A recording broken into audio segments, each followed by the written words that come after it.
Welcome to Indiana Sports Beat Radio, presented by Andy Moore Honda of Bloomington and Southern Stone Restaurant.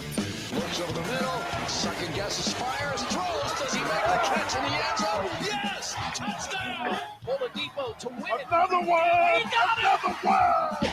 Another one! Huge hole! He's at the 30! He's gonna go! 10, 5, touchdown! Jonathan Taylor! Worked out by Burke. Bounces into Cody. Puts it up. Scores! Now, from the Golf Club at Eagle Point Studios, here's your host, Jim Coyle.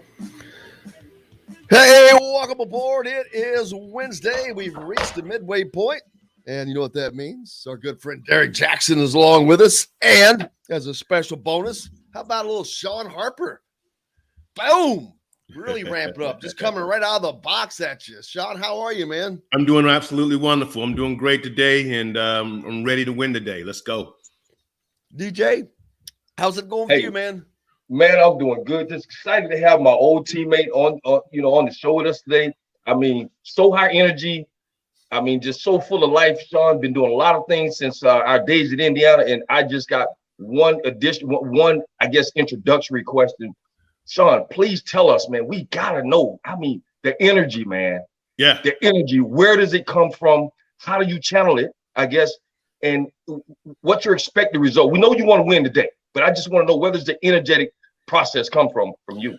A lot of rest and a lot of meditation. I pray a lot. I rest a lot. Amen. And just getting centered. Just getting centered. You know, you never want to move from 1, 2, 3, 4, which is, you know, you're overhyped and you're excited, and you never want to move from negative 1, 2, 3, or 4. You always want to find your center, and that takes a long time meditation. And sometimes, DJ, you need a timeout in life, and sometimes you need a halftime in life. And so I just spent about a week over in Orange County, California, like 4 days, and I just locked myself in a hotel room, finding my center, and that's it right there.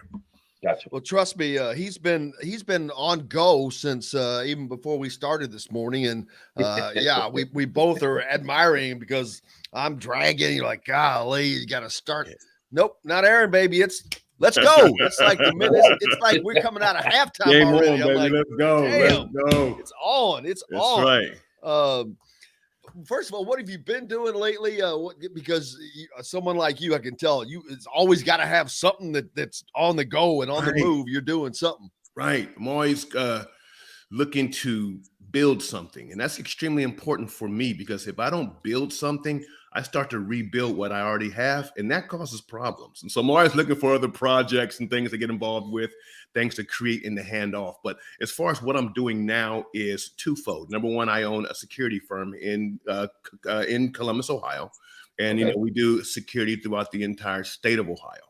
But my bread and butter, what I love to do is I love to invest in people. Teams, dreams, teams, goals, and dreams. I'm a motivational speaker. I'm a life coach, and I love to take people to the next level by teaching them the difference between success versus winning. I make winners. That's all I do. I love to do it, and that's my calling. That's my God-given purpose and destiny. So my website is ShawnHarper.org. Shameless plug. There's no shame in it. Just go to my website. If I can help you in any way, you just let me know, especially Hoosier Nation. I have a heart for them. And I noticed that football players seem to be more like, there's more people like you that are former football players, I think, than any other sport. And I think that's because it takes this inner drive all the time to participate in the NFL. Not that, you know, Major League Baseball or the NBA is any less. It's not what I'm trying to say, but you just have to have your motor, a higher motor, and a motor that's running at a higher level more frequently, I think, in the NFL versus any other sport. I think those athletes just have to be on go so much that's part of who they are. And then you transfer that to something else, which is exactly what you're doing or have done. CEO and all this life coach and inspirational coach and all that. It's you channeling it in these other directions. But it just seems like more NFL guys come than any other sport. That actually is byproduct of not only the NFL, but in collegiate sports. One of the things that we're taught as, whether you are a professional football player, a collegiate football player, even a high school football player, is keep your head on a swivel. That's right. You got to keep looking left to right, left to right, left to right. You got to keep moving because you never know where it's coming from. And Exactly. you have to always have a certain presence, a certain mindset, a certain level of actual energy whenever you step on that field. Whenever you step on that field, it is game time. I don't care if the play is going to the opposite side of the field, DJ. If you're not blocking the backside DB, you're going to hear it from the coach because it's always game time. So that's probably where it's from. Unlike other sports, let's take like baseball. Nothing against baseball, but those guys are sitting in the dugout, playing frisbees and laughing and joking. Man, you can't do that on the football field. It's game time. The whole game, 4 quarters, and then you spoke it. It was very, very articulate. And kudos to you, Jim, because very few people catch this. Once an athlete finishes that football, take it over to corporate. If they're smart, they won't allow corporate America to beat that out of them. And they'll keep that, that type A energy mindset. They'll convert it, they'll transform it a little bit, but they'll run circles around their contemporaries in corporate America. That's one of the things I love to talk about, encourage, and teach, is bringing the winning mindset, the winning energy into corporate America. Forget best practices. Okay, let's throw that out the window. Okay, you study your competition, you study what you have to do, where you got to go, you execute, and you dominate. That's what we do. That's what I try to do. And that's for guys that don't make it to the NFL, just playing the sport, period. And it's something you learn during, whether it's your 5 years in college or what. Yeah. But that is, people talk about, you learn so much from sport. You do. You can, if you want to. It's there, and it really can prepare you for other things. And again, football just is, to me, there's no other sport that does it better than football, because it presents so many scenarios that are lifetime scenarios. Hey, Jim, could I just say something real quick? This is why, as parents, we have to encourage our kids in sports, because where else in 2021 are they going to learn how to win, how to lose, how to come back from adversity, how to push through, stick-to-itness, toughness, grit? Where else in our society are they going to learn that? On a computer game? No one else is teaching that right now. So sports is probably the last frontier that is teaching the values in the core values, tactics, and strategies that little Johnny or little Sally is going to use to win or to be extremely successful at the next level. Well, Shawn said that, Jim. He said that for one reason. I listen, I analyze, and then I listen, analyze, and then I produce. I always want to make sure what comes out is what I've heard. With Shawn, he said a key word: you always keep your head on the swivel. For guys like that, back at IU, you want to keep your head on the swivel because you want to stay off injured reserve. Yeah, I was gonna say, you don't want to land up on what? DJ, please allow me to gloss over stuff without you just go. It's really tough to talk with another athlete who's in the room. You're daggone right. Let me tell you something. Jackie Slater, probably, the greatest offensive lineman who's ever played the game. I grew up a Rams fan, by the way. Yeah, okay, great. 1970s. Yes. Jackie Slater, whenever there was a commotion around a POW, he would always move away from the POW. He's like, you know what? If it's not the game, I don't want to be involved. If there's a fight on the field, he'll move away because that's where players get hurt. That's where people take shots at the knees and all sorts of crazy things. So, DJ, you are absolutely correct. Longevity. Yes. Jackie You Slater, got it, man. come on, man. I can't believe the name Jackie Slater gets to come up, because that is a connection from old school NFL. I mean, Jackie Slater played on the 1979 Rams team that played in the Super Bowl against the Steelers. Of course, you were fortunate to be a part of the Rams organization. Yes. And I grew up a Rams fan. I don't talk about it because when they moved to St. Louis, it made me so mad. I was like, damn it. But yeah. Trent Green, also a former Hoosier, Yeah. of the Rams. Yeah. At the same time, were you all there at the same time? No. Trent came sometime afterwards. I was in the Rams 92, 93, a little bit into 94, right before they moved to St. Louis. So my roommate was guys like Tim Lester, and that's a Florida guy. Of course, DJ gonna say, yeah, Tim Lester. Yeah. Miami, Florida. Yeah. Tim Lester, Shawn Gilbert, Todd Kitchen, Mark Boutte, Henry Ellert, Pat Carter, so Henry Ellert. Oh, he's that's the man right there, baby. That's the man right there. Cleveland Gary. Oh, man. Miami guys, Cleveland Gary, boy. Oh, I love those guys. I love those Miami guys. Yeah. But yeah, that's awesome. But to be able to link back to the true old school NFL and then coming into the new school, that's cool in and of itself. Yeah. And to play in an organization, the Rams, that's just cool because they're not a foundation team, but they've been around a long, long time. Yes. That had to be a blast. Also the Oilers. Who else? We had someone else, Derrick, that you brought on that played with the Oilers. That was Mike Dumas.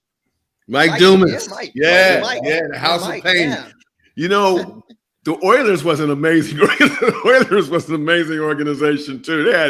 They had some really interesting characters. I mean, it was like Chris Dishman, right? Oh, yeah.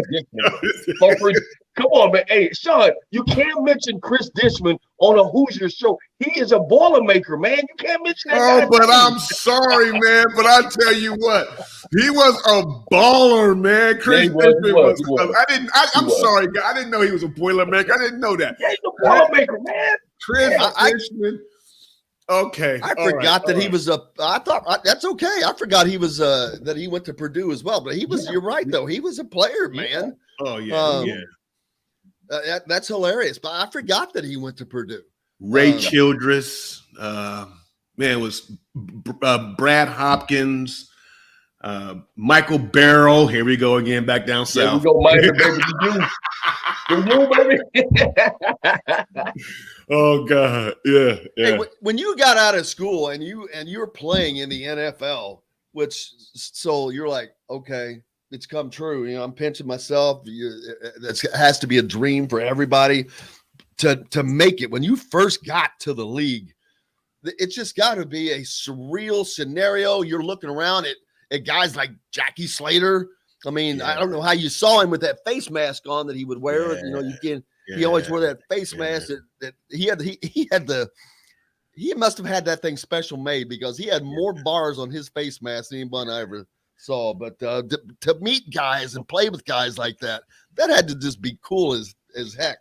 I learned some amazing things, especially from Jackie Slater. Let me tell you, I mean, I could write a book on it, So I fly into Orange County and it's ready for camp, right? First day. And I'm flying in. I'm like, Orange County? What is that? Orange County, California. Man, I fly into that daggone airport and I'm looking around. I'm like, wow. But then, in the football facility, all the other guys got on sweatsuits, breath stinking, flip-flops, corns, dirty T-shirts, ready for practice. And in walks this guy with a suit and tie on. And I'm like, what in the world? He must have had an interview the next day, suit and tie. The next day, suit and tie. The next day, suit, no tie, nice custom-made shirt cufflinks. Then every single day he came into practice, he always had, I'm like, finally I got some courage because a rookie talking to an 18, 19-year vet without being charged or going to court because Jackie was the judge, you see. And if Jackie called court, that means Kevin Green was the bailiff. He would have snatched me up. We would have went to court, and I had to pay a fine or get bobbed. I'm not going to mention what Bob is. So one day, I just approached Jackie. Why do you always have a suit on? And he said, Brother Harper, because he was, from here, I think it was the Jackson State. Brother Harper, he said, you have to have an owner's perspective. He said, this is business. I come to practice every single day. This is not practice. This is my job. I dress for my job. If you go to the owner has on a suit and tie, or she'll have on a dress or whatever, this and that, but they're dressed executive. Now, when you have the proper mindset of wherever you're at and whatever you're doing, you'll stick around. He played 20 years because he thought like an owner, which means that he had taken ownership of his position. Oftentimes people go to, courses, or they work, but they never take ownership because they have the wrong perspective. They got a worker's perspective. That's just like being an NFL athlete and I have a fan's perspective. That's like being a coach and you have a player's perspective. You need to have the proper perspective of what you're doing and where you're at, and that's how you'll understand things. That's how you'll see. Like, perfect example, I got the Colts logo. Jim Irsay is a beast to me. He is amazing because although he had a lot going against him with the unpopular decisions, he had to make ownership decisions on the team. He had to make ownership decisions on players' personnel, when to move players, when to keep players, when to trade players, when to cut players that the city loved. He had to make the tough call because he's an owner. So as another business owner, I can understand, admire, and appreciate being able to go up against popular opinion or a fan's opinion or a player's opinion. You have the right perspective of this game and you'll win. That's amazing. Speaking of how hard do you think the decision was for them to cut Peyton Manning? Yeah, that's kind of what I was talking about, right? I wasn't going to mention that. Cutting Peyton Manning. Yeah, listen, that right there is a boss move. That is why the boss gets paid the bucks, because you got to make a boss move. And, to me, I admire the ability to go up against the entire world and say, I'm going to stand on my morals and I'm going to do what is right for the organization. He fired everybody. He started from the top and he worked his way all the way down. I'm like, man. I mean, they came to his house, for dinner, Christmas, because they're very personable, It's a very, loving organization. And to be able to separate that and make that call, that's a boss. Have you had a chance to watch the Peyton and Eli Monday night broadcast? You know what? I saw it, but I was in the gym again, and but I saw them too. I didn't see no commentators, and I'm like, wow. So how did that go? You've got to listen. You've got to follow it. I don't even consider watching the regular broadcast of the game anymore. I just turn that on. That's just an automatic. They had Draymond Green on the other night, amongst others, but they were talking about, hey, Draymond, you're known for talking smack and this and that on the court or off the court, yada, yada. He goes, now, Eli said, hey, how would you talk smack to Peyton? And Peyton was like, oh, it's got to be me. And his comment, his smack talk was, Peyton, you're supposed to be so good, and you were the best player for the Colts, yet they cut your ass. Let me tell you something.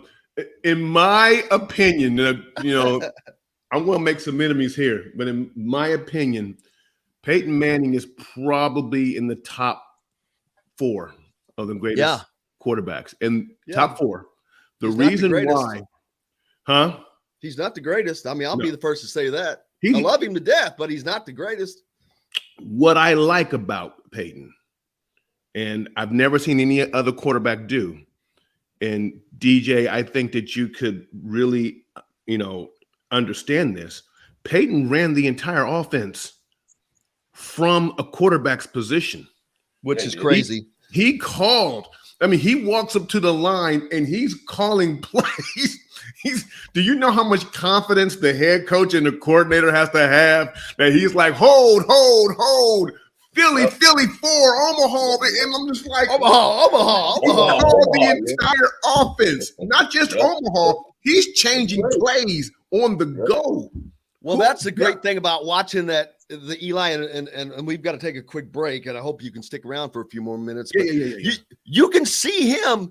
He's engaged in this conversation, and it could be talking smack and go back and forth, but he is not missing a single thing that is happening on that game. And he's watching every bit of it, and they can have a 5-minute conversation, but as soon as that conversation ends, boom, he goes right to this point and can make this point. And it's like he has two different sets of eyes almost. And you have to have that. Yeah. Being a quarterback is the toughest position in sports, I think. Man, you've got to know so much. You've got to look at so much. You've got to guide, lead. You have to read or be right. It's a living. We got to take a quick break, man. We are so lucky to have Shawn Harper with us. Of course, DJ, our good friend Derrick Jackson, with us as always. We're back with more Indiana Sports Beat Radio right after this. We'll be right back to the Golf Club at Eagle Point Studios for more Indiana Sports Beat Radio with Jim Coyle, presented by Andy Moore Honda of Bloomington and Southern Stone Restaurant. Whether it's a celebration, we're actually a radio show, Shawn, and it gets sent out as a podcast too, but it's actually a radio show on a couple of stations. And a live YouTube show. Yeah. Oh yeah. Then the live YouTube. So yeah, you're from Columbus. You're back. Are you back in? Is that like your base? Yep, I'm just right outside of Columbus in Westerville, and I get to hear all the hoopla about the Buckeyes and every single week. My wife is actually an Ohio State alum, so I catch it, right? Shawn. It had to be love. It had to be. It had to be nothing but love, a high level of love. See, I still love that you bleed Hoosier Red still. Yeah, so this is what it's like, okay? I love Ohio State, but Indiana has my heart. We're gonna There's always that one. There's always that one that has your heart. You know what I'm saying? So it's like, go Bucks, but except for when it comes to Indiana week, it's like I hate Ohio State. It's like I have a deep disdain for Ohio State. And then once the game is over, and then I'm like, okay, I can like you again. Yeah. It's hard. Yeah. Are we on break still or are we live? So here's the deal. We're live on YouTube. People can hear us talking, but we have a 3-minute ad break that plays. We still got about a minute and a half till that ends. Are we going to mention anything about our Hoosiers at all? Oh yeah, that's up next. Okay. Trying to hey guys, don't look like that, man. I should have got that out of the way first. I got, you know what? I think I got something though. Well, hey, Shawn. I got something. Hey, Shawn, by the way, man, I never got a chance to tell you, but when you signed with the Rams, I appreciate that $1 million that you sent me, man. Thank you, brother. Man, you're so welcome, man. You didn't have to mention that. Man, well, I didn't get mine, damn. Hey, I didn't get mine. Wow. Man, that would have been great. Oh, man, yeah. Well, I'll bring it back up for that big $1 million signing bonus. Hey, Shawn, right, did you stayed in Foster, right? When you came on with India, you stayed in Foster. Yeah, Foster first year and McNutt the second year. Yeah, I was in McNutt. Me and Joe Ziegler, we was in McNutt, man. So just say, hey, by the way, going forward, if you know of any other, see you big time. I ain't see you up there. So if you know any other guys that played with us, man, hey, just shoot my info, man. Yeah, so I'll go bring them on 10 the show. seconds. Bernard Whittington.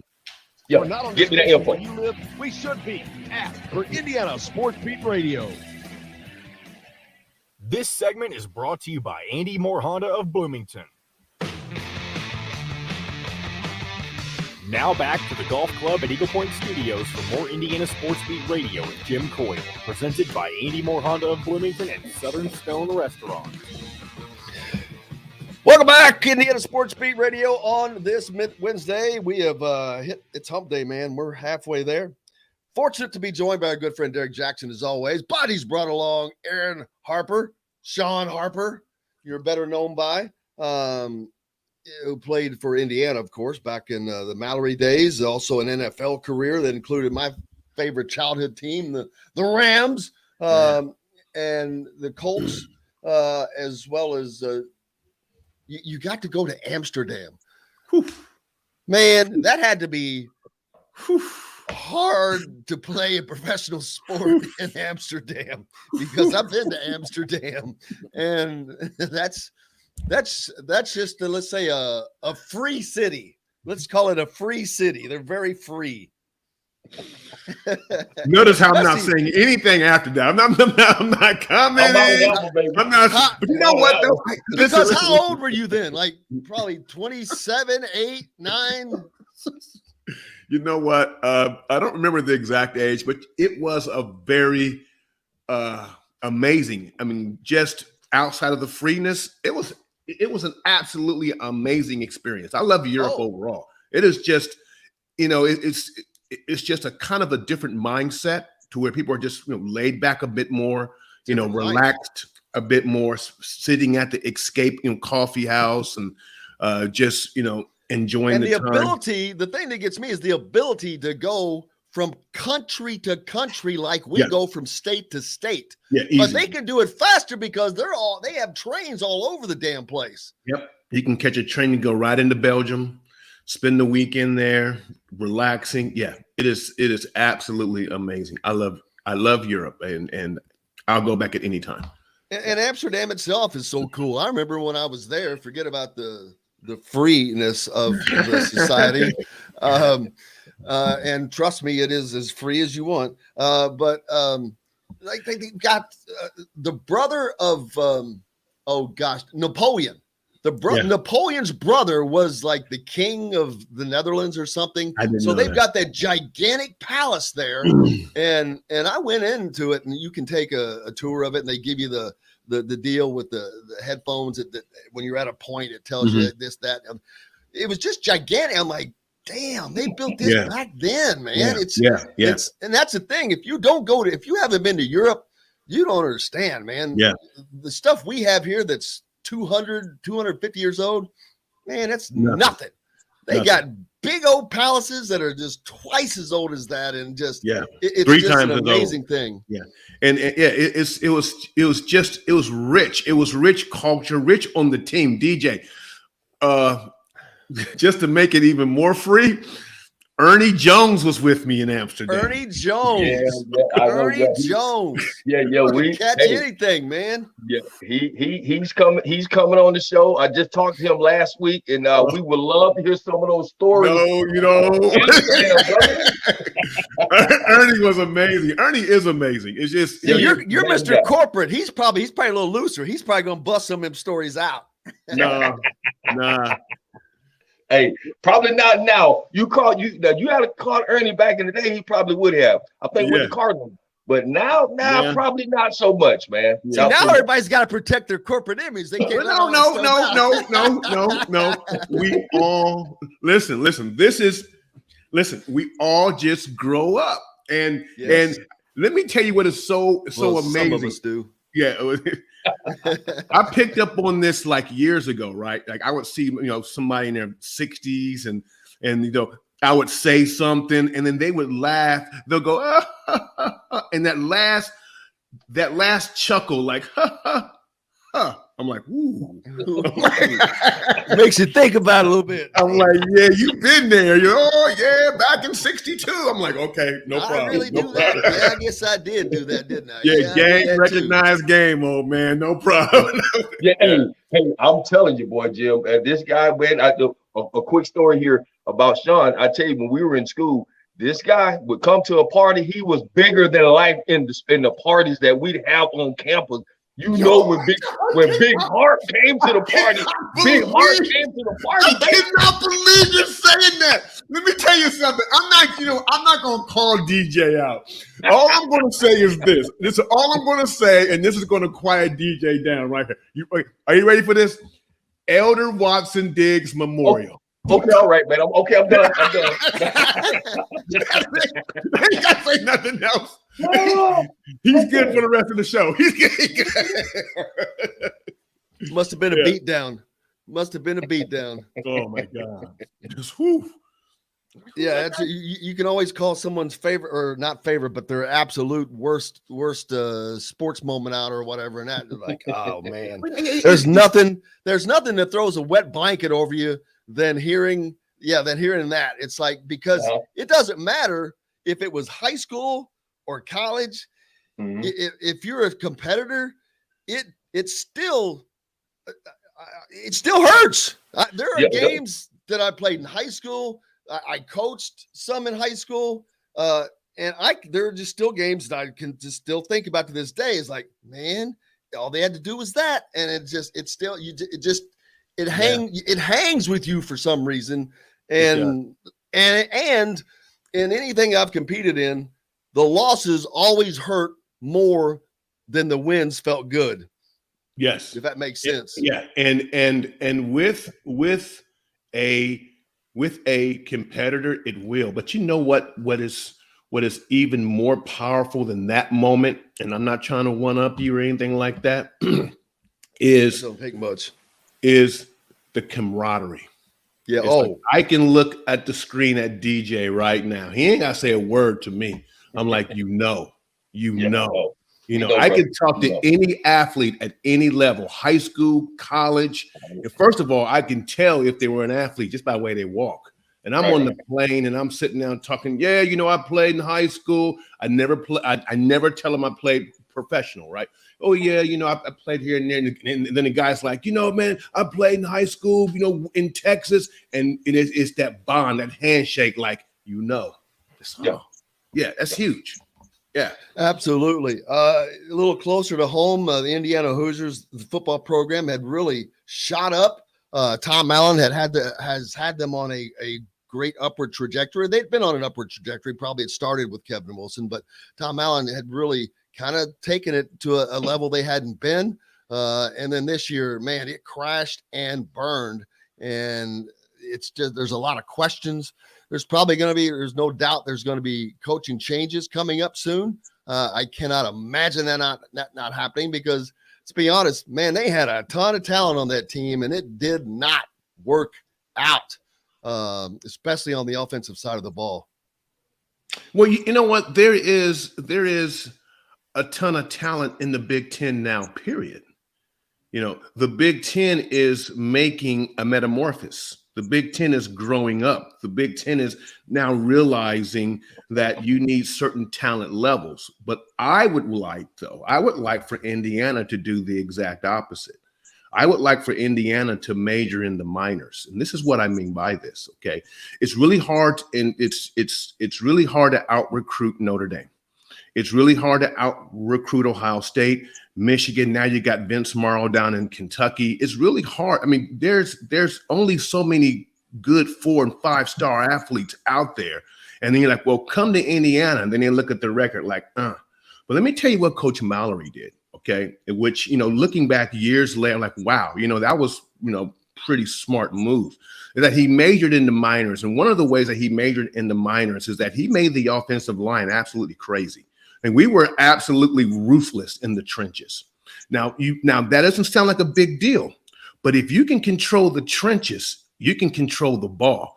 And guess what? It don't matter if you're a linebacker who runs a 4.2 40. Don't matter when you're going north and south, because when you got two big offensive linemen like Eric Moore, Racky, and Schrader coming up against you, knocking your butt off the ball, now you got to put 8 in the box. When you put 8 in the box, that's fine, no problem. Now, guess what? That opens up the tight end. It opens up the slant routes. It opens up everything else. You got to control.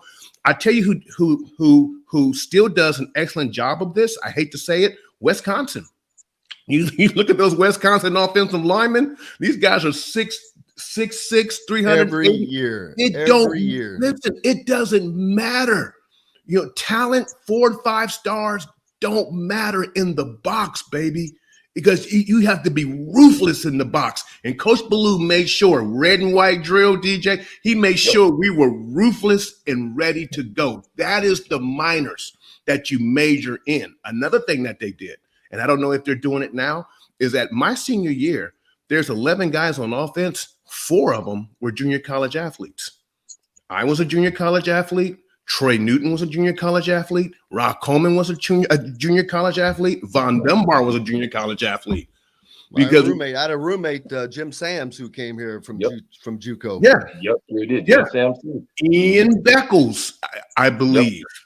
Well, Ian Man, yeah, he all came those from names you're saying, man, all those were names that were instrumental in the game. So, but now instead of JUCO, you've got the transfer portal, which is in essence a little bit better because these are guys that were already training at the Division I level. Hell, some of them could be an SEC school that they're coming from. Yeah. So now, man, they can just go any which way they want.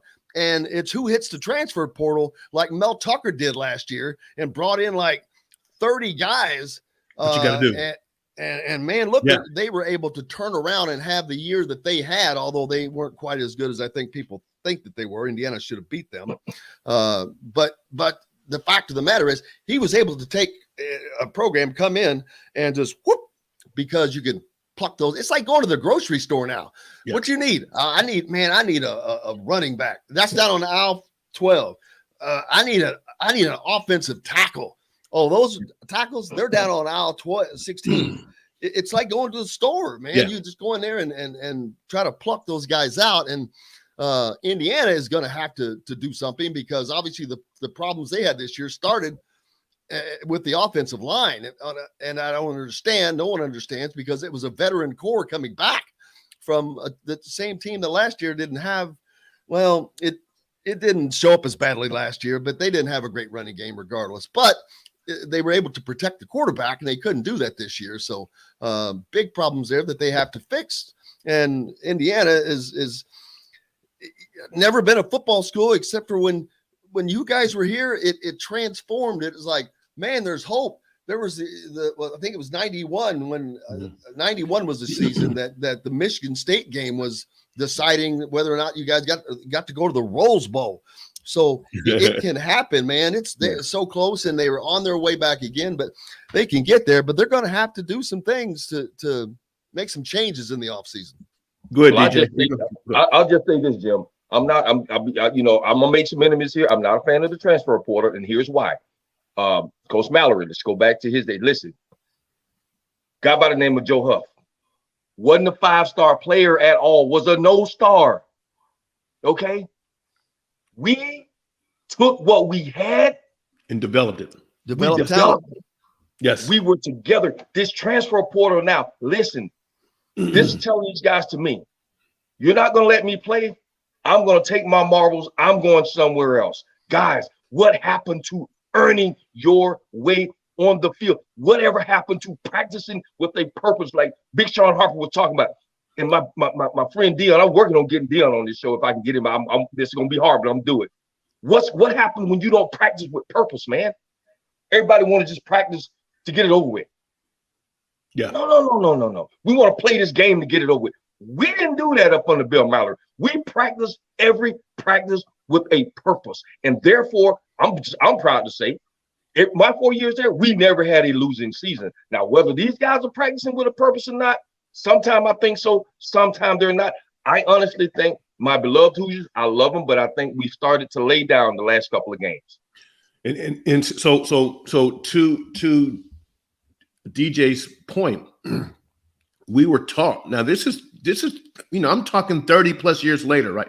We were taught as linemen at IU. You own the box. You own that. We will own the box. If we have to whatever linebacker is. He was going to die that day. You own the box because our goal, now this is 30 years later, our goal is to get 20 first downs. We're taught if you get 20 first downs, you're going to win this game. We were taught that. We were taught that you carry and you love on your running back. Now, I will say this, and you have to hear me.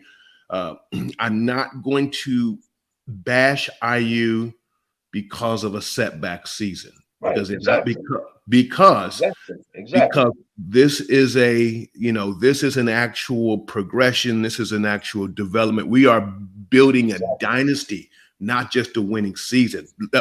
If that's the case, let's look at Clemson. Is it Clemson? Clemson, I think that's who you're referring to, right? Ooh, I don't know. They were in the top 5 last year. Well, they've been like the top 2 for the last 4 so it's like, years or so, and someone let's just kind of kicked them off the mountaintop right now. Let's give them some time. Let's give them another. Yeah. Well, Trevor Lawrence is in the NFL right now, and that's the problem when you have a guy like that who's a generational type player. Those type quarterbacks, man, people don't understand the difference that makes, and if you don't have one behind him. Yes. That's a problem, as you can see from Indiana this year. If you don't have a quarterback that is taking care of the game, and it doesn't matter if the line's not blocking, man, sometimes you got to have a guy that can just make lemonade out of lemons, that has that ability. And these guys don't seem to have that. And I know it's not fair to compare to someone like Randall L, who could do that, but. Because the Randall L's of the world are even less common. But if you have a situation like Indiana, you got to have a guy that can just make it happen no matter what, or you're going to end up with what has happened to them this year. Yeah, you have to actually be intentional about that, though. You have to develop a guy behind him. You have to say, okay, guess what? Let's have a worst case scenario, and this guy is out, or we lose him. So guess what? Number 2, you're going to get reps. If we're ahead and the game is even near over, you're getting in there because you're going to be ready. And we're going to find out if you're not ready. We're going to find somebody who is ready because he's not guaranteed. Okay, so you have to build that into your organization and not rest on that person because you're right. The quarterback can change. I mean, that daggone Tampa Bay quarterback. I mean, I know his name, of course, but I mean, I'm just like, you go from New England, DJ. Brady comes from New England. Right. He goes to Tampa Bay. And when one year he wins the Super Bowl. A team that never made the playoffs. A team that they haven't been in the playoffs ever. Okay. In a long time. They won Super. Didn't they win a Super Bowl? I think was it Dungy or with I don't think they won. They may have gone, but I don't think they won. Okay. Yeah. I think they went once, but exactly. I mean, you have he's the centerpiece. Again, that's why I said the quarterback is the toughest position in all of sports, especially at the NFL level. Yes. Because man, nowadays it's just nuts. All the stuff. I don't know how they do it. Yeah. All the things they have to read and all of that. It's crazy, but because the athletes are so good, the defensive athletes are so damn good. Yeah. They're so fast and strong. I mean, they're like offensive athletes used to be. They're faster. It's nuts. But getting back to Indiana, they've got to. It was because last season was so fun for the fans. They beat Michigan. They beat Penn State. They gave the game, one of the games of the year against Ohio State. That comeback, man. That was a great comeback against Ohio State, baby. At Ohio State too, I think. Yeah. That could have gone the other way had they not turned the damn ball over twice in the red zone, and that pick six, of course, was the death knell. But that was just fun to watch, and Indiana fans are fine with that if their team is competitive. But this year, they just weren't competitive. But Derrick hit on it, I think. They stopped competing. Not all of them. One guy has not stopped competing. That's for damn sure. That's Micah McFadden. That dude is a beast, man. He is a beast in the box, baby. You're not running on Micah McFadden. I'm telling you, if you stand back here too long in that pocket, Micah McFadden is going to find a way to get to you if you hold that ball too long. Wow. So maybe now, it's in. I hate to say this, but it's an actual learning lesson. And it's going to take a season to learn this, right? Right, exactly. The Hoosiers are winning for the first time in a long time. Well, they did win it. Right. I'm sorry, go ahead. I'm talking about last year. Yeah. maybe they don't know how to win a game and then get back to work. How to win a game and say, okay, that was a great game. Okay, now let's go outside. Let's bury this win, and now let's get back to work like it never happened. Like, remember those daggone Miami Hurricanes? I mean, they would like beat you like 5,000-0 and come back the next week and beat. I don't care if they were playing John Davis in high school. We're going to beat you 5,000-0. And let you know it. And let you know it the whole way. Week after week. It takes a certain mentality to be able to eat a steak, to eat a filet mignon, put it aside, and still be hungry for the next week. I still want a filet next week. Yeah. We got to take a quick break. Tampa did win it in 2003. Brad told us, and not only that, the great reminder. 5 Left says, you guys can't remember Warren Sapp winning the Super Bowl? I forgot about that, man. Hey, we got to take a quick break. We'll be right back. Derrick Jackson and Shawn Harper's with us. Get a few more minutes with him right after this. We'll be right back to the Golf Club at Eagle Point Studios for more Indiana Sports Beat Radio with Jim Coyle, presented by Andy Moore Honda of Bloomington and Southern Stone Restaurant. The baseball season. I already have the name for your new podcast, man. Who? Yours. Okay, I'm listening. Harpin. Why harping? I kind of like it, but I'm like harping or harping on. Harping on. Okay. I tell you a name, or maybe you have to be Harper just to add it in to define it more. But DJ, I like the one I gave you since you always say on the doorstep of dominance. Yeah, doorstep. You ever have a podcast? That's absolutely got to be the title. I mean, that going. You know what? The one I was going to use is called it's Winology. Winology. I like that. Wow, you better coin that somehow. Well, I do have a trademark for the Winologist, and you better get both of them. Yeah, teaching people how to win. Get the Twitter, get the email. No, I'm not kidding, man. It's Winology.com. You better get it right now. I already tried it. It's gone. Really? Yeah. Really? We'll get Winology.net or something. Yeah.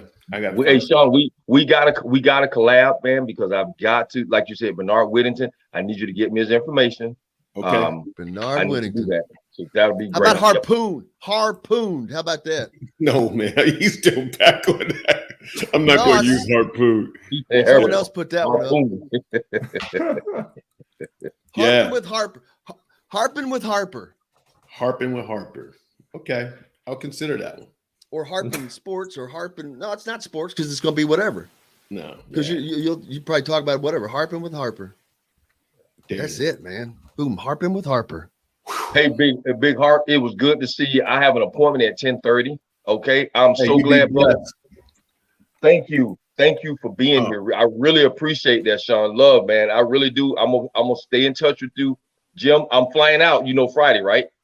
Oh, you coming up? That's right. Minnesota game. Yeah. No, this is not Minnesota, is it? It's Minnesota. It's Minnesota. Yep.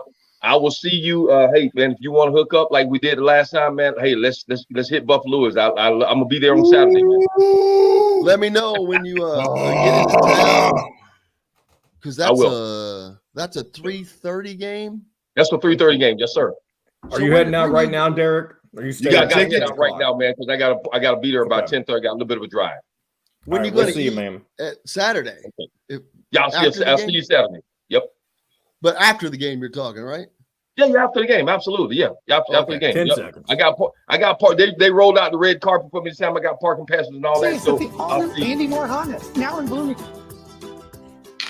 This segment is brought to you by Bubba's 33 in Clarksville. Pizza, burgers, beer. Now back to the Golf Club at Eagle Point Studios for more Indiana Sports Beat Radio with Jim Coyle, presented by Andy Moore Honda of Bloomington and Southern Stone Restaurant. Welcome back, Indiana Sports Beat. A little pleasure, a double pleasure, actually. Derrick had to leave for an appointment he has today. He wanted to be on with us while Shawn Harper was with us. So now it's Shawn Harper's co-hosting, really. So, man, I can really bust it up here. Suiting up now. I got co-hosting. Loosen up, man. Awesome. That's actually even way cool. Do you get to watch a lot of college football as busy as you are? Yeah, it's wherever I'm at. Unfortunately, oftentimes I travel, other parts of the country, and they're not playing the Big Ten or, whatever. And so I have to just watch, USC play Oregon or, but I just turn the TV on the hotel and I just watch football, college football, more than NFL football. Yeah, that's definitely my favorite because you just never know in college, man. I love the upsets are great, especially because there are matchups that teams know they're overmatched and they've got to do something different. Jeff Brom, again, hate to bring up a Purdue coach, but Jeff Brom is one of those guys at Purdue. He knows if he goes into a game, well, they have their offensive scheme, but they're going to put in some stuff that they know that you're susceptible to. And that's what a good coach does, number one. But that's going to happen every time if you're playing Purdue. I got news for you. That's what Jeff Brom was a staple of. I don't know. Do you have any experience with Jeff Brom? I know because he played about the same time. He may be a couple years older than you. I think he played at Louisville. Came out. I don't know how long he was in the NFL, but he played in the what was it? I don't know if it was USFL or the Arena League or whatever. There's a greatest clip of him where he got knocked the F out. But they come up to him like the very next game. He goes, I'm ready, man. Let's play some football, and it was like one of his big time clips because he's all fired up and he just got knocked out. I mean, it's like, that's a tough guy right there. That's a football player. But I love those. Do you stay in contact with a lot of your teammates? I know. I do. I talk to all of them. It is absolutely amazing. And what is so exciting about Indiana football is once I learn or they learn that we've played or they're playing or whatever, vice versa, it's that instant bond. Like, okay, he's a Hoosier. How are you? That to me is such a blessing because Indiana has been intentional on having the legacy transcend time, having the legacy transcend different coaches. It's Hoosiers or Hoosiers or Hoosier, period, And so I absolutely love that. I'm in contact with, as I mentioned earlier on break, Bernard Whittington. I spoke to Von Dunbar recently. Todd Walker. My gosh, it's great to have him on the show, right? Todd Walker is doing amazing things down in Virginia Beach. And I just, just having how much overshadowed is Von Dunbar's Indiana career only because he was right behind some dude named Anthony Thompson? It's Von Dunbar was a bad man. Von Dunbar was amazing. He was an amazing individual. He was amazing running back. And yes, he was underrated, and I think that he should have went higher in the draft. I think that he should have had a longer career because he was extremely explosive, and my God, was he strong. He was a strong individual. So, he carried our offense a lot. Him and Trent Green.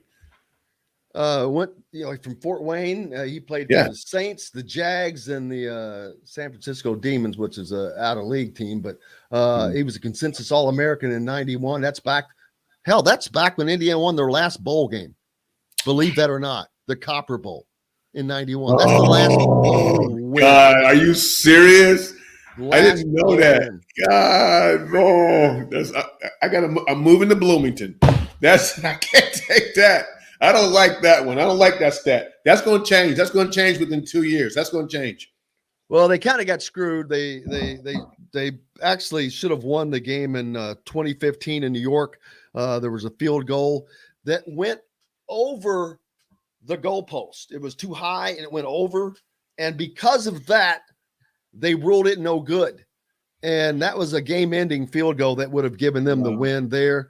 They should have won. Actually, should have won their last 2 bowl games. They gave up the game at Tennessee. They were up 14.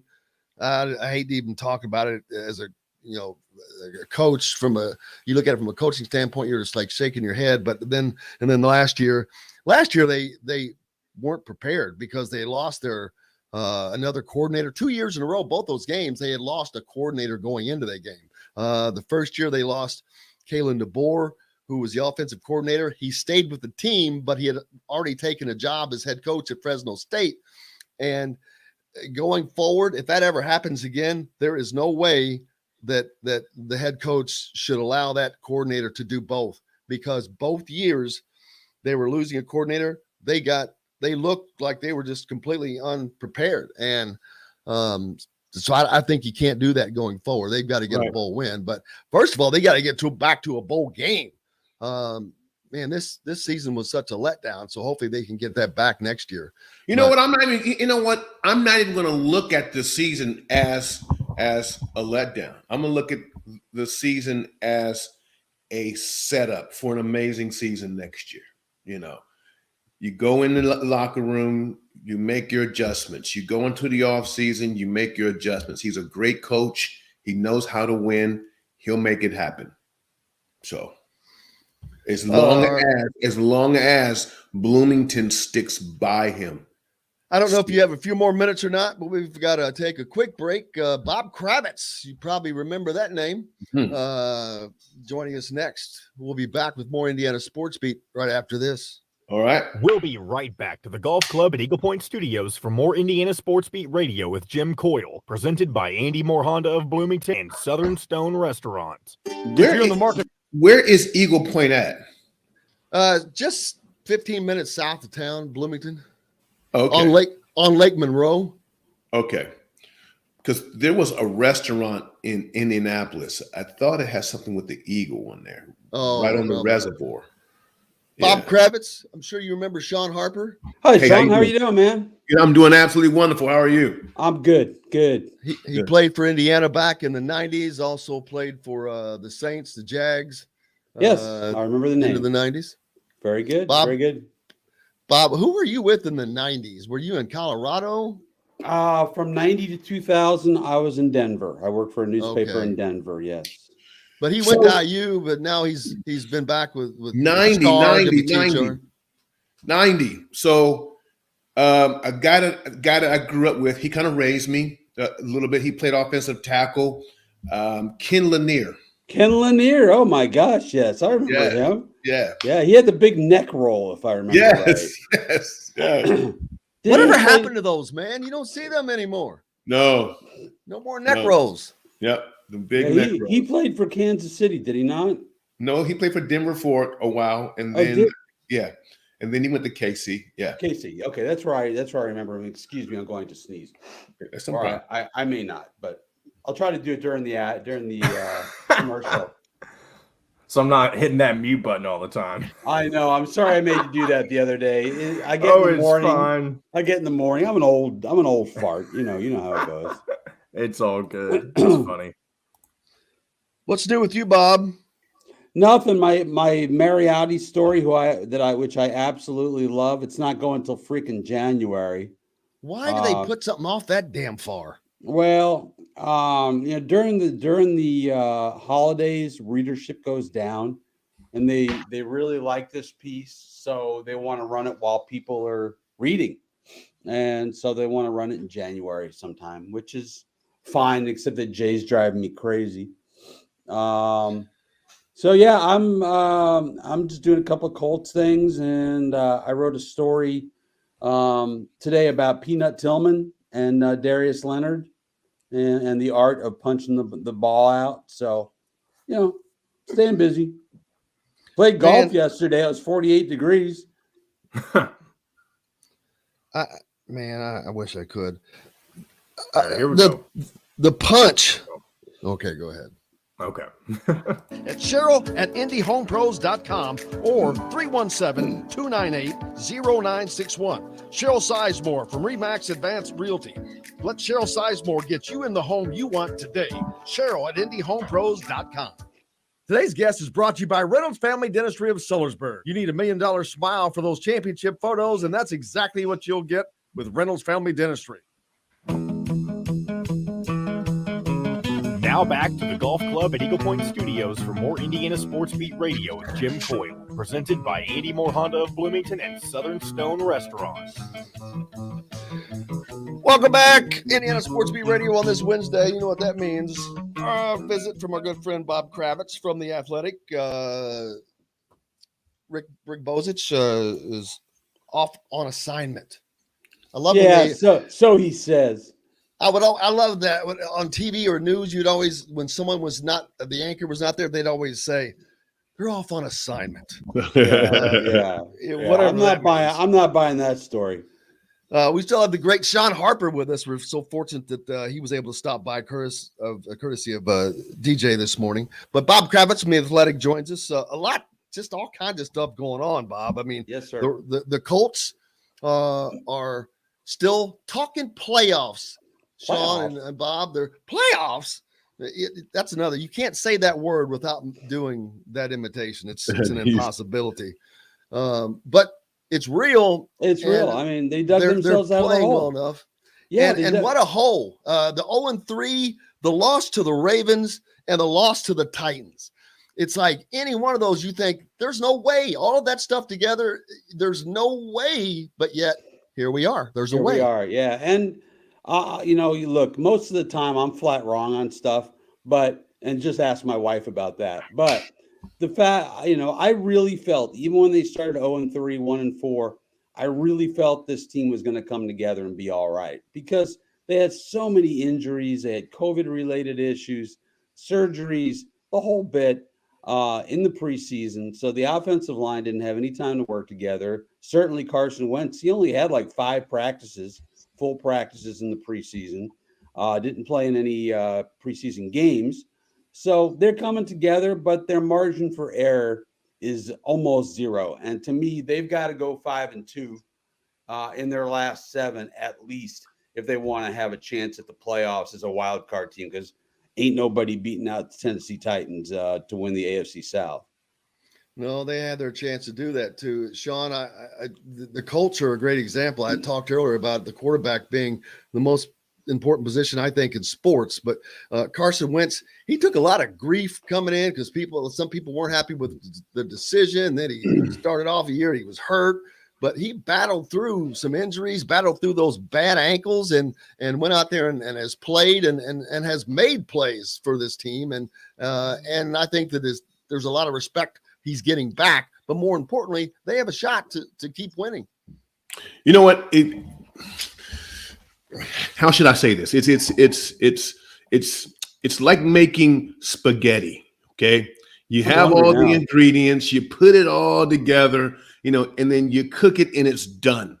But you just don't eat it yet. You have to let it gel. So sometimes you kind of put in the refrigerator overnight, and then the next day it tastes even better. As long as you continue on that upward trajectory. And I see the Colts now starting to gel, starting to come together, starting to get settled in like that ribeye. You don't eat right off the grill. You kind of let it sit for 5 or 10 minutes. That could be what we're watching and witnessing right now, this gel and this upward progression and trajectory. As long as it doesn't stop, they might peak right at the right time. So we got to sit back and grab our popcorn on this one.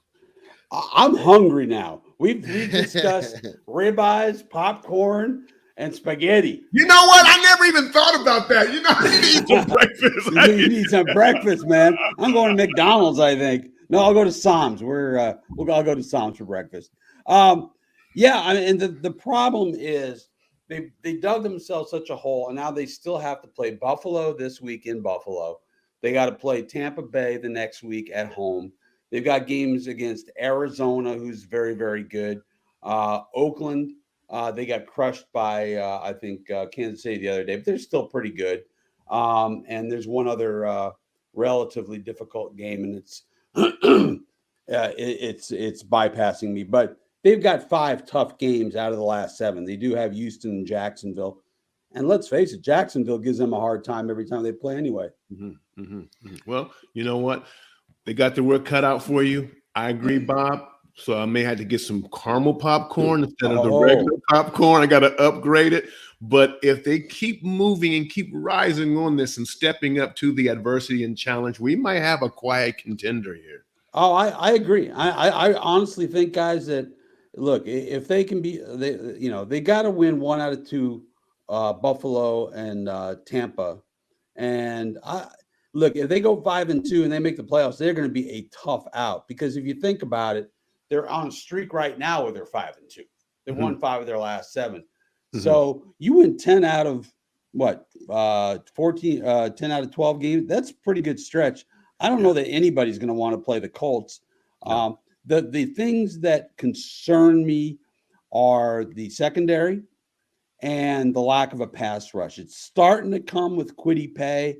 We saw something from Dayo Odengbo the other day, but they still don't have the kind of pass rush that I think is going to make the kind of impact they need against guys like Kyler Murray, against Tom Brady, Josh Allen, Derrick Carr. I mean, these are good quarterbacks. This is not Josh Johnson of the Jets. You know, Bob, you mentioned something very interesting, okay, because you mentioned the secondary. Then you mentioned the pass rush. Normally, if you have an average secondary, but you have a hellish pass rush, you can shave a half second off that and you can save those guys. But if you have a lackluster pass rush and a subpar secondary, you're right. We might have some issues. Well, look, the Colts are giving up, I think it's over 70% completion rate. And while, they like to say it's all dinks and dunks, the fact of the matter is, they're converting on 3rd down at a high rate. They're keeping the ball in their hands. They're keeping Carson Wentz in this offense off the field. So I think there's some hope there. But you've got Xavier Rhodes who's having a terrible season. I'd like to see Isaiah Rodgers play that position, but they've got to get a pass rush, because you go back to the great Colts teams, guys. They never had a great secondary, but they had Freeney and Mathis, and they scared the living hell out of quarterbacks and made them throw one tick faster than they wanted to. Yeah. But the defense has stepped up. Go ahead, Aaron. You got to go. No, go ahead, Shawn. Yeah. I'm going to have to exit out soon. So, yeah. Well, again, I appreciate you enough for joining us. You staying on. I'm like, oh man, I have to keep him over for with Bob as well. But man, I look forward to having you back on anytime you want to join us and do this again and just to talk about whatever, because it's been an absolute blast. Okay, cool beans. Well, listen, you guys be blessed. Go IU, go Colts. We'll win one way or the other. All right, Shawn Harper joining us here. Appreciate you, sir. Nice meeting you, sir. No problem. Take care. Bob, you mentioned Peanut Tillman and Darius Leonard on a piece you're working on the punch. Yes. And if you watch the NFL, I mean, sometimes in college, but especially in NFL, there is not a play.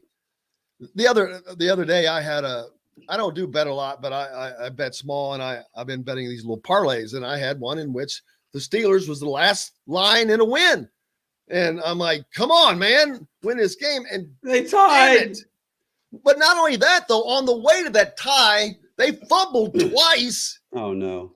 At the end. I mean, you've got there was a receiver running. I'm like, put the damn ball away. Because every time those guys get the ball, it's, they're going to fumble it.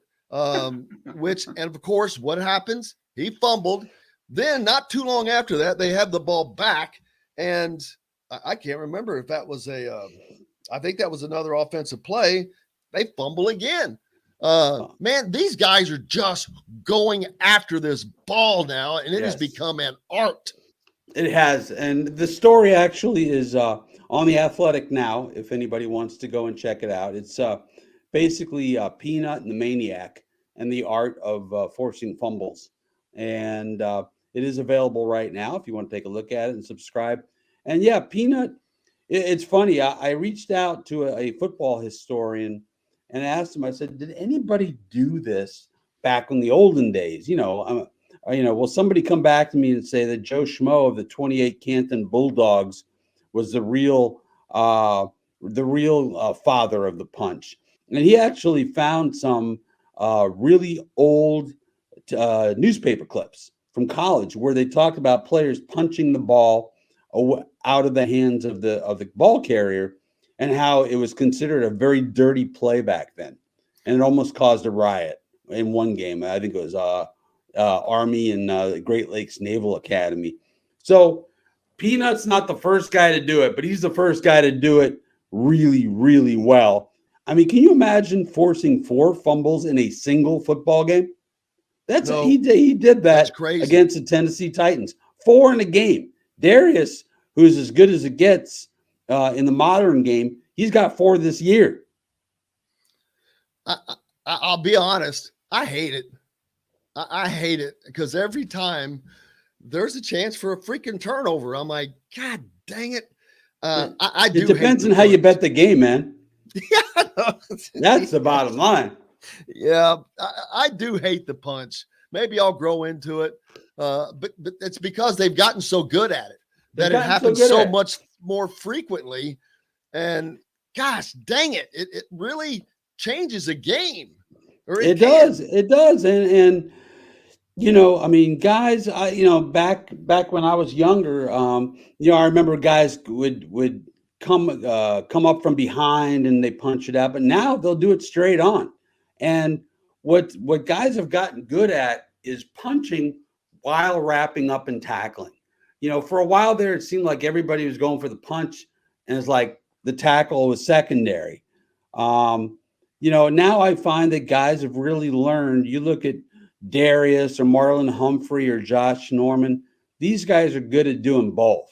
But Peanut was one of a kind. And he said, I wasn't big enough or strong enough to knock it out, by force. I had to punch it out. And that's what he did. Well, they certainly have. And we've talked about the Colts as they continue to move up. Indiana received another commitment yesterday. I know you're not up in working on college basketball recruiting, but Gabe Cupps, pretty big recruitment for Mike Woodson. This kid's an Ohio kid. It was between Ohio State and mainly in Indiana, but this is one of those guys.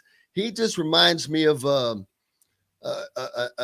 taller Neil Reed type that can just do some stuff with the ball. Can he shoot from the outside? Yeah. Sign him up, man. Sign him up. Get him in here now. He's on, man. He's committed at least. Good. That's another good commitment for Mike Woodson. And things are looking, I know that they're only 2 games in. We're going to get a great indication tonight as they take on St. John's. They've been putting up a ton of points. We'll see if Indiana can maintain a defensive effort for the entire level of the game like they did the other night and do the same offensively. They get the Johnnies at home. But yeah, things are going right for Indiana right now. And Mike Woodson, the commitments coming in, follow up on that win tonight will go along. If they get this win tonight, you'll know that they're really headed in the right direction, and this should be able to catapult them in to this early part of the season. Yeah, I would think so. I mean, the schedule obviously gets a little tougher now, but Woody, look, when Woody got hired, I was like, meh, I guess, I was more of a Dane Fife supporter for that job. But I'll tell you what, the fact that they brought in Thad and they brought in Dane and kept Kenya and some of these other guys, and they have really hit the ground running. And I've been very impressed by what they've done. Look, I don't know. I've never seen Gabe Cupps play. I've never seen CJ Gunn play, but they're all highly rated guys, and people around the country seem to think that IU's got some of the best recruiting classes coming in. Of course, we said that about Archie Miller too. He had good guys coming in. They came in and did absolutely nothing. So we'll see. I mean, Woody's got to coach him up, and we'll find out if he can do that. But on the recruiting trail, that group has certainly gotten it done. Well, I think that the difference we saw from game 1 and game 2, and Woody was just, matter of fact, he was like, all right, yeah, after the first game when they had that big lead and gave it all up, he was like, we're fine. I'm proud of my team. We did the things at the end to win that we needed to do, yada, yada. And so everyone else was kind of freaking out. And then the next game, they did pretty much what he had asked them to do: play defense the entire time, play offense the entire time. I think his message is getting through because of how he's delivering it. I've talked to yesterday to Trace Jackson Davis, and he talked about, learning to keep that motor going, which if he wants to play in the NBA, that's what you got to do, man. You got to play on the whole time. Yeah. Oh, look, Trace is a talented guy, but he's going to have to be an energy player if and when he gets to the NBA. Because, look, he's getting better at shooting the perimeter shot, but ultimately that's not what he does. He's going to have to be an energy guy who comes off the bench. I'm not comparing their games. I'm just comparing what the kinds of things he's going to need to do. And so the name that comes to mind is Montrezl Harrell. Like I say, different game, but just you've got to be a big, active body on the front line. And I think that's where he's going to make his money in the NBA if he reaches the NBA. I agree. It's what exactly. Indiana tonight, St. John's is coming into Indiana. It's, St. John's, one of those names of the past, the Dave Gavitt games. Of course, Indiana, the Big Ten right now, I think, is 0-4 in the Gavitt games. That's surprising. Even if this was the Big Ten ACC Challenge, maybe that would be a little normal, but not for this. This is this isn't the Big East of old, and it's not exactly like you're playing some elementary teams here, but Big Ten was looked on to be a little bit better than what this start has gotten. I think the Big Ten is going to be fine. I really do. I think the Big Ten, are they going to finally win a national championship for the first time since Mateen Cleaves and Tom Izzo did it in Indianapolis? That I don't know. I mean, there's some great teams out there. And I watched Gonzaga the other night, and holy crap. But, I don't read too much into the early season games, is what I'm saying. I don't freak out about it one way or the other. I think sometimes we look at games early against some of these directional schools and think, boy, this Indiana team or Purdue team is going to be dangerous. Well, look at who the hell they're playing. I mean, let's get into the meat of the Big Ten season. We'll figure out who they are. Yeah, because there's been losses already. I think there was a loss last night that I saw that's escaping me. But so that's going to happen. We've seen it happen to Indiana and everybody else. It just does, because those teams are playing. Man, that's the highlight of their season. These teams that are of course, they're playing right now, and this is like a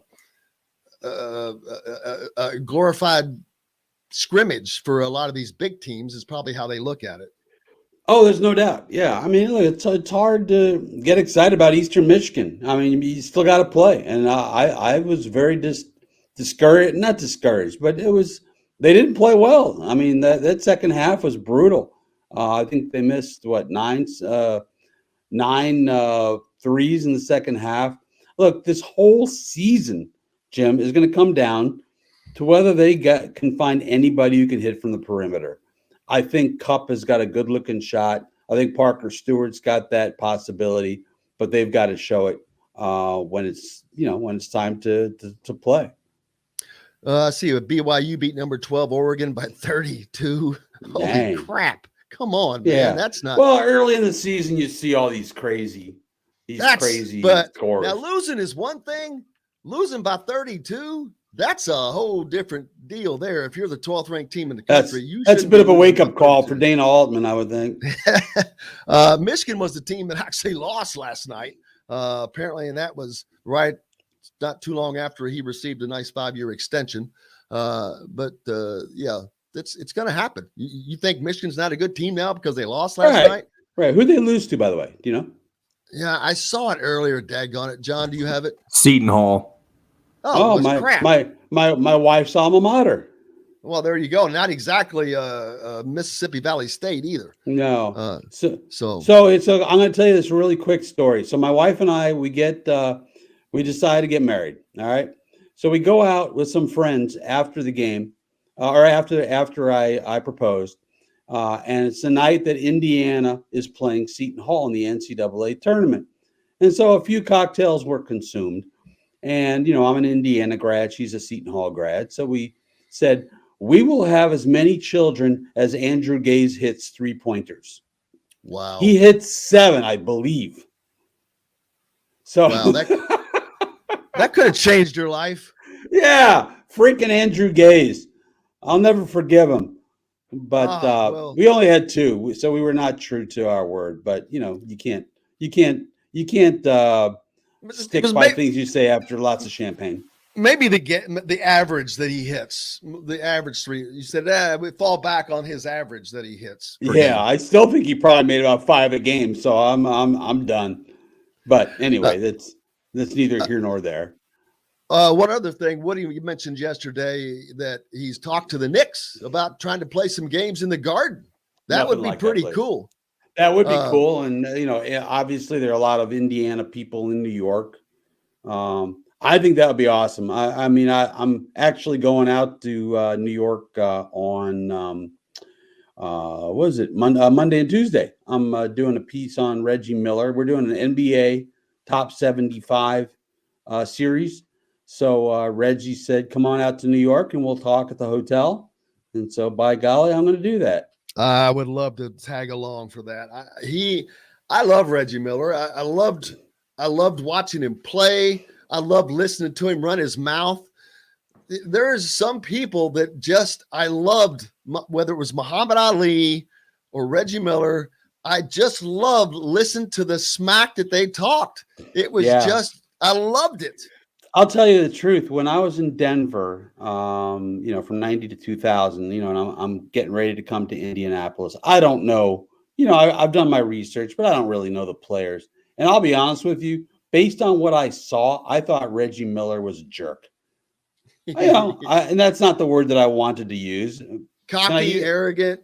Yeah, he was I like guys like that, but I just thought that he was, and I also grew up a Knicks fan. So, and I hated what he did to my Knicks all the time. Anyway, so I thought he was a jerk. Well, I get here and I love the guy. He's a great dude. He's just a really neat guy. And I'm really looking forward to getting with him on Tuesday and talking about, can you imagine the 3-point numbers he would put up today? Oh, with teams taking 30 and 43s a game. He would just set up and just, they play 5 out. He'd set up in a corner or wherever he wants outside the 3-point line. The thing about Reggie was he wasn't just a 3-point shooter. I'm not telling you anything you don't know, but he could play the whole game. But can you imagine in today's game with the emphasis on the 3-point shot, what Reggie's numbers would look like? They'd be unbelievable. He was an assassin. Ask him if he remembers. There was an intern, a friend of mine, actually my best friend from college, Pete, that worked at the Pacers. But he would haul him around, and Pete would haul Reggie around in his 1978 Cutlass. Places. So ask him if he remembers the intern hauling him around in the Cutlass. I won't ask him where he went. Well, I think he took him to all the events, I think. Oh, he did. Okay. All right. So it was one of the things he got to do. I will make sure that's our first question right out of the gate. Well, actually, that's probably one of the fun times because maybe I wonder where some of the stops were in between those. Well, I wonder too, but Ray, you're young, you got money, have some fun. I'll find out from Pete. I'll ask him. All right. Brother, I cannot thank you enough as always. He's got some pieces out on The Athletic right now that you need to go and read, and always plenty more that'll be coming. But the piece on the Colts, they're not knocking on the door, but they're still alive. So make sure if you're not a subscriber, be one. I am to The Athletic. All right. I read it every day. Bob, I can't thank you enough, brother. Appreciate you, pal. Have a great day. The great Bob too, Kravitz joining us here on Indiana Sports Beat Radio. We're back with more. We got basketball to talk about. Gabe Cupps committing to Indiana and plenty more right after this. We'll be right back to the golf club at Eagle Point Studios for more Indiana Sports Beat Radio with Jim Coyle, presented by Andy Moore Honda of Bloomington and Southern Stone Restaurant. Whether it's a celebration or just, man, Shawn Harper he's a dude, man. DJ just keeps bringing in the fire. Hey, did you go to Shawn's Twitter page? I saw it. Yeah. Okay. Go there again and look at his first tweet that he has up there. Let's see. Why did he? Was it something good? No, well, I know it's just something I want you to see.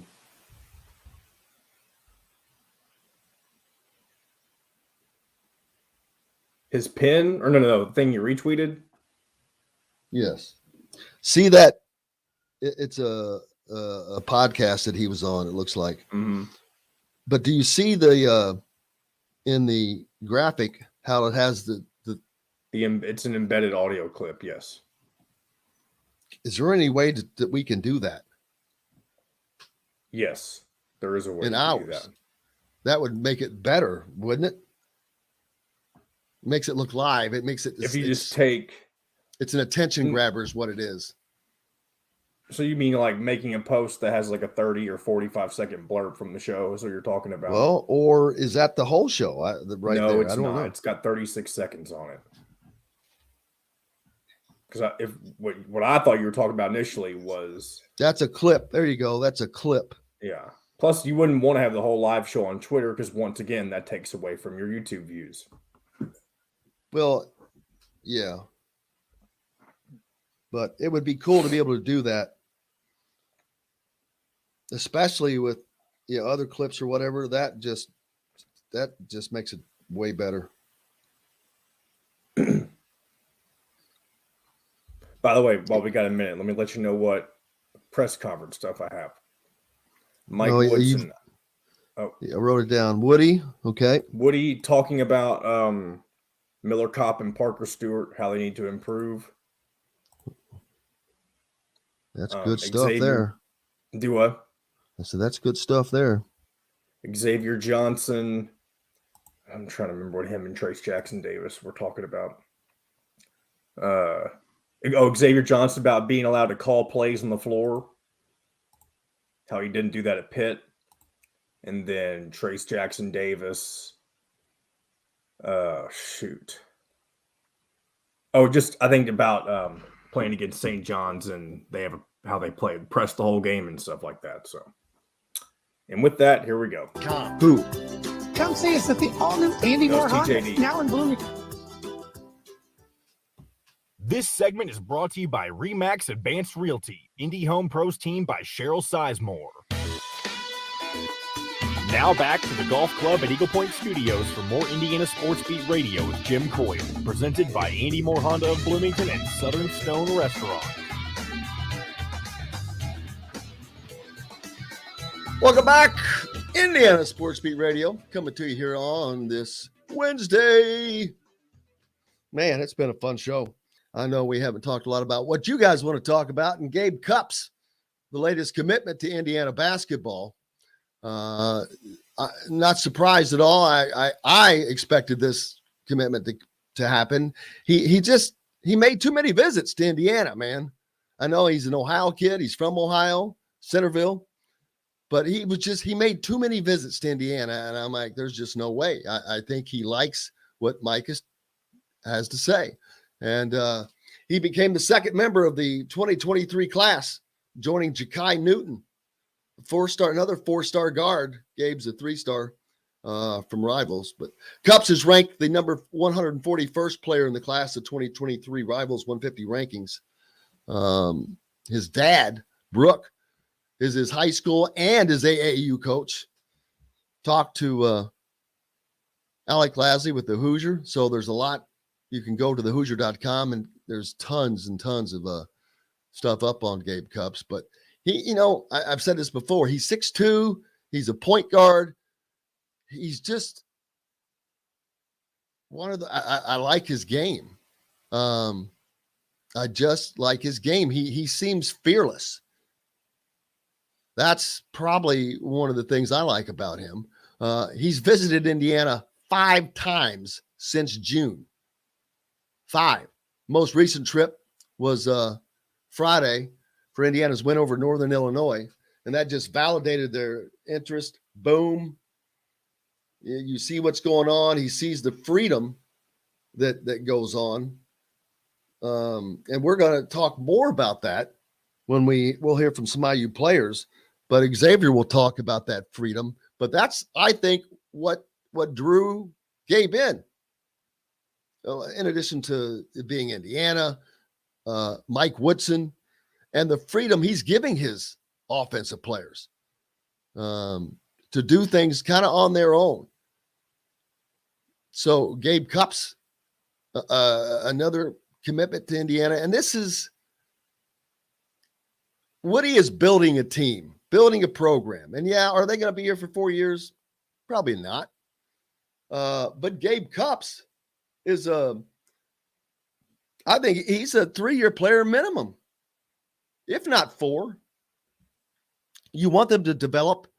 If they can develop into a pro player in 3 years, great for them. And you got to have them for 3 years, but and if not, they're 4-year players. But I think Gabe he's minimum 3-year player for Indiana and is going to be a good one.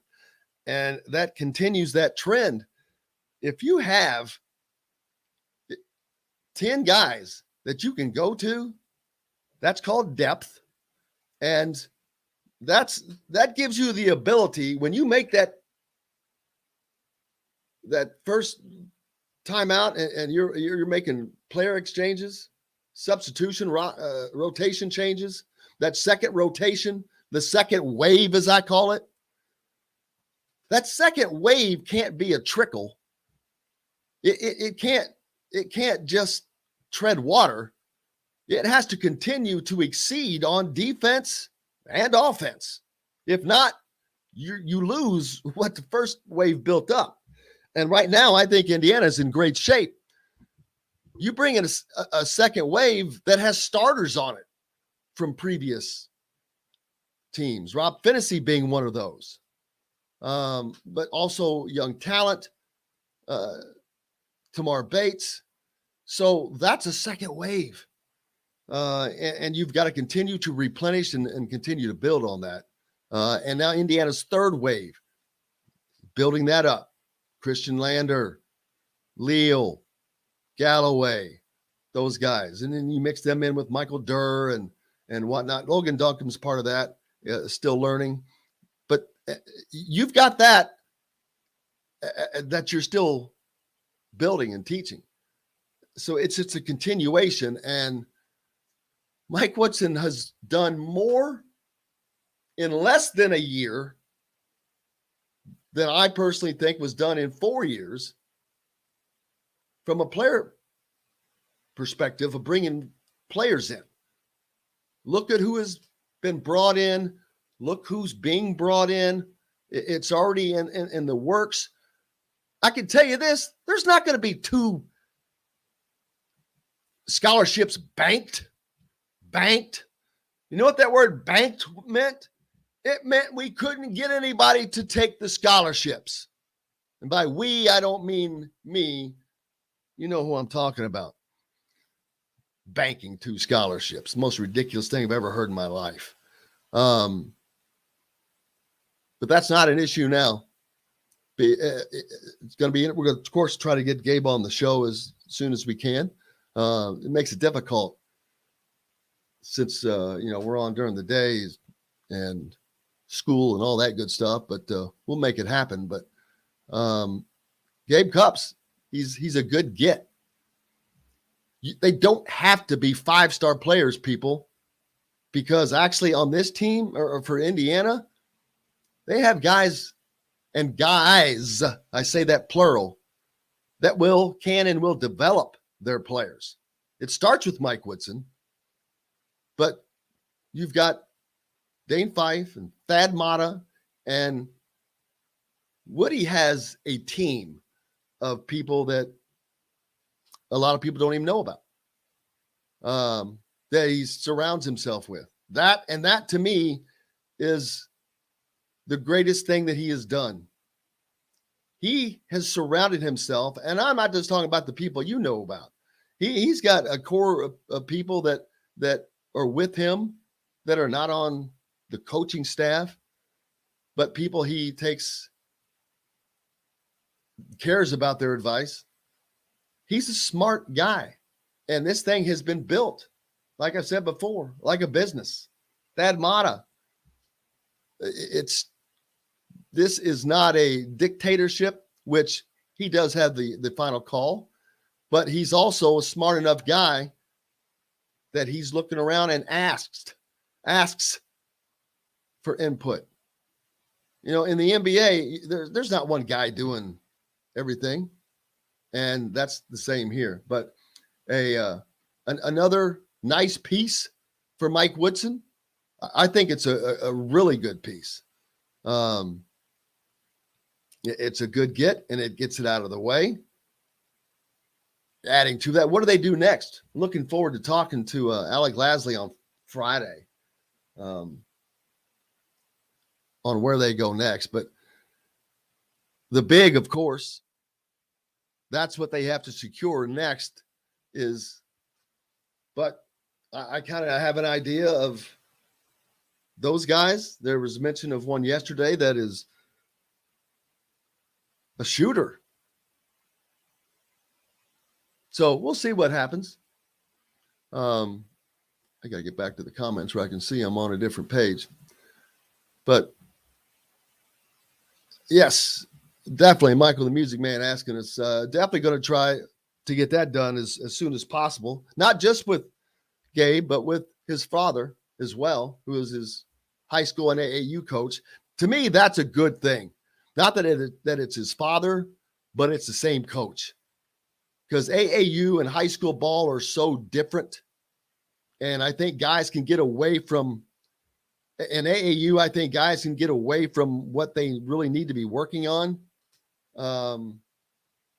I think that it's been a good thing that he's been coached by the same person. So yes, to your answer, Michael, I'm already working on that.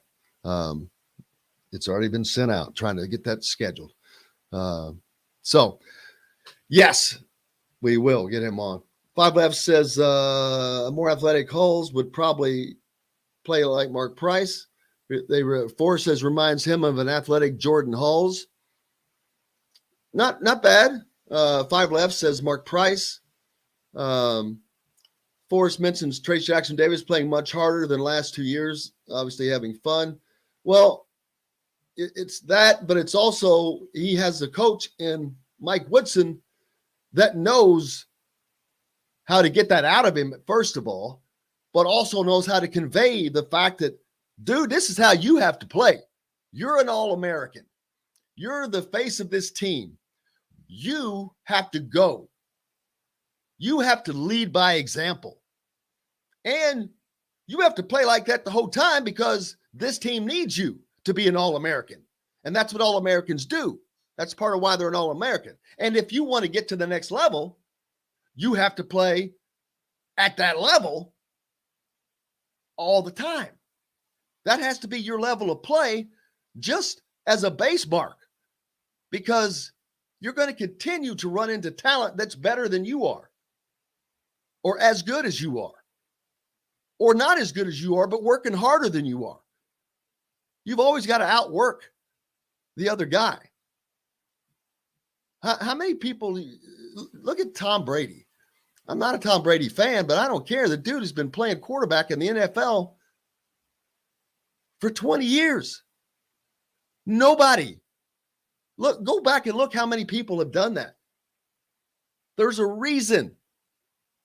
It's damn near impossible. Damn near impossible. But not only is he playing, he's just not out there. He's not on a team as a backup. He's a premier performer. He just won the freaking Super Bowl on a team that was terrible previous to his arrival. But he plays at a high level. He's used to playing at a championship level. They did that at New England. I hate New England, but it's what they do. Look at them now. They're trying to get back there because they have a decent quarterback. That's what Bill Belichick is. It's all he's about. Playing at a high level. They know what it takes. The guys that know what it takes to play at a high level, they can relay that to you. And I assure you, Mike Woodson knows what it takes to play at that high level. He was around it for 18 years. He did it himself. So not only does he know how to get it across, he does it in a way that is very receptive to these players. Not only is it receptive, but it's effective. And if you want to wonder how effective it is, watch Trace Jackson Davis play. Watch Race Thompson play. Even Race, not that he didn't play hard before, he did. It's what he was known for. I think he's playing a little harder. And he's just been so active. He's the second billing on this team, but yet he pulled down a double-double the other night. And let me tell you, if your second guy is pulling down double-doubles, probably not going to lose a lot of games. John's telling me we got to take one more break to finish up, and we'll do that. When we come back, we're going to hear from Woody. What he has to say. Trace Jackson Davis. We'll talk about preparing for St. John's tonight. And we'll also hear from the X-Man, Xavier Johnson, that and much more. You're listening to Indiana Sports Beat Radio on this Wednesday. Back right after this.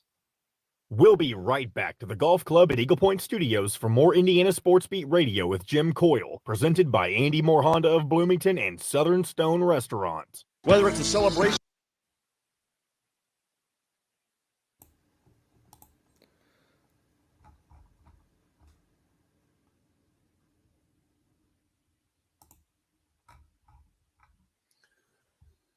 Oh, I hate doing the stuff right off the bat like that, but this was still a fun show.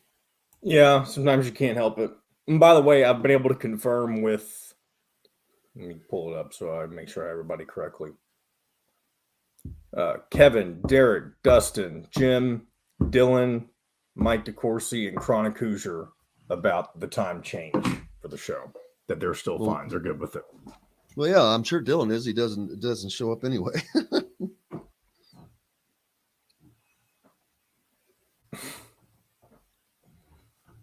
Charlie, obviously, he'll get back to me when he figures his schedule out, because I know he's got a lot of stuff he's got to take care of right now.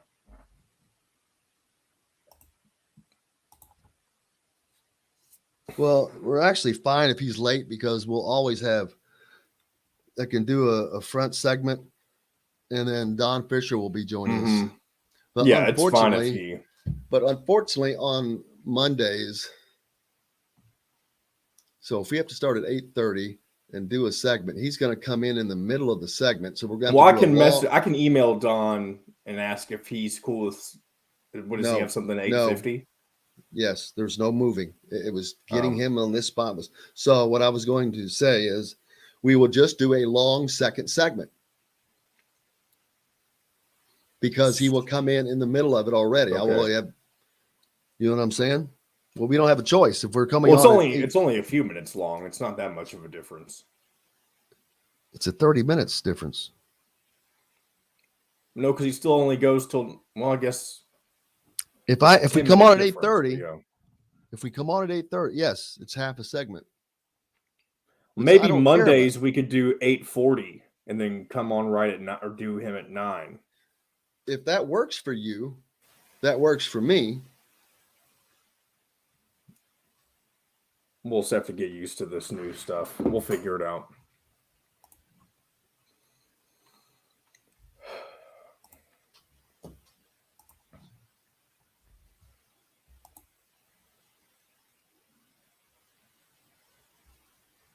I hate that everything's got to be so specific with him, but I know he's busy. I know he does a million radio hits, I'm sure. So it's not always just that. Sometimes it's just yeah, who knows? Here we go. Or on this station each weekday. If we're not on the station where you live, we should be. Ask for Indiana Sports Beat Radio. This segment is brought to you by Aurora Specialty Sleep Clinic. Now back to the Golf Club at Eagle Point Studios for more Indiana Sports Beat Radio with Jim Coyle, presented by Andy Moore Honda of Bloomington and Southern Stone Restaurants. Welcome back, Indiana Sports Beat Radio. Hope you're having fun. I've had a blast today. Shawn Harper, didn't he? Man, what a fun time he was.